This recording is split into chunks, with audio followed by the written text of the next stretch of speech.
Now, if you cannot make use of other people's voices and faces to make yourself feel better, and if there's no real connection with this other person, you learn to make yourself disappear.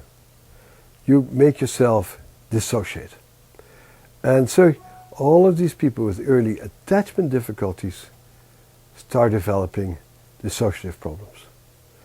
And that is illustrated by a piece of research by my colleague and friend Carl Lyons Ruth at Cambridge Hospital here in Boston area, who has been treating and studying mothers and infants around age 2 and 3. She loses her funding, and at some point about 16 years later she gets funding because there's a big priest abuse scandal in Boston, so people have some interest in child abuse.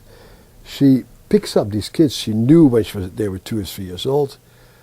She has records on them, looks at them again when they're about 18 or 19.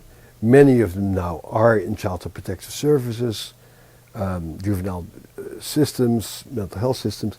And what she finds is what predicts the problems of these kids is what she saw 16 years earlier in terms of lack of verbal engagement back home, emotional and physical withdrawal at home, and disrupted maternal communication in the laboratory 16 years ago to a very large degree predicts adolescent abnormal behaviors.